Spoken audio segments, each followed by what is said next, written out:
পালামপুর থেকে গাড়িতে চলেছি সিমলার দিকে। পথে যেতে যেতে হঠাৎ এক জায়গায় থমকে দাঁড়ালাম এক দুর্গা মূর্তি দেখে।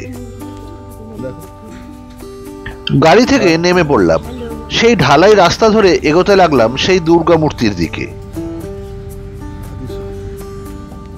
সেই মন্দির প্রাঙ্গণের গেটে লেখা আদিশক্তি নবদুর্গা। গেট দিয়ে ঢুকেই ভিতরে খোলা আকাশের নিচে এক বিরাট দুর্গা মূর্তি। মাঝের ওই দুর্গা মূর্তিকে প্রদক্ষিণ করলে রয়েছে দুর্গার বিভিন্ন রূপ। প্রথমেই রয়েছে শৈলপুত্রী।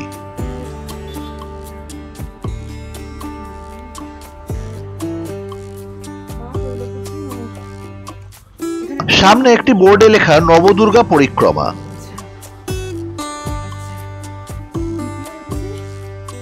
মায়ের দ্বিতীয় রূপ ব্রহ্মচারিণী।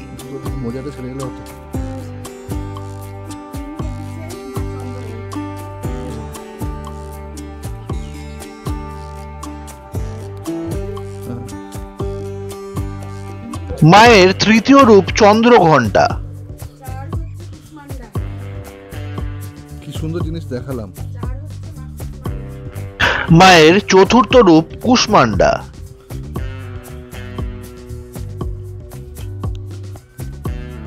ময়ূর ডাকছে। মায়ের পঞ্চম রূপ স্কন্দ মাতা।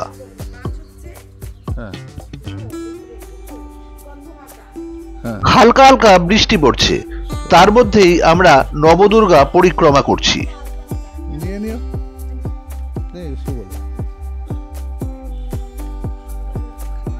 ও ঠিক আছে, ছাড়ো না।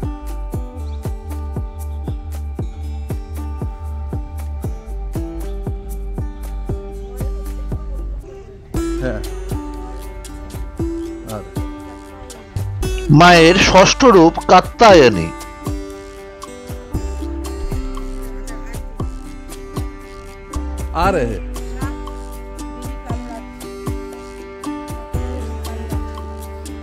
মায়ের সপ্তম রূপ মা কালরাত্রি।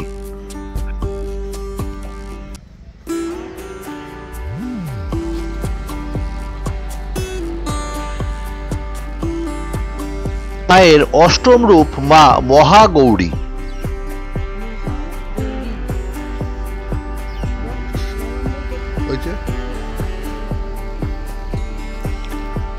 মায়ের নবম তথা শেষ রূপ মা সিদ্ধিদাত্রী।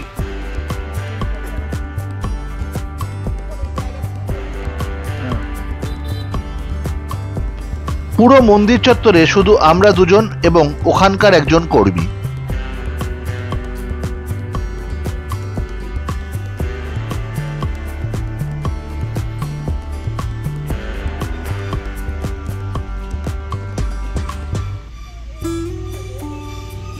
এই মন্দির প্রাঙ্গণের পাশেই বাচ্চাদের বিনোদনের জন্য রয়েছে একটি পার্ক। হিন্দিতে বড় বড় হরফে লেখা সুজানপুর টিহারা হামারা স্বাভিমান।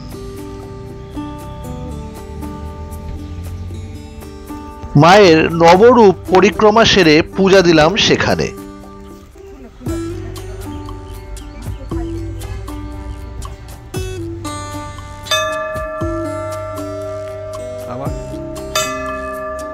এক দারুণ পরিতৃপ্তি নিয়ে আবার রওনা দিলাম সিমলার উদ্দেশ্যে।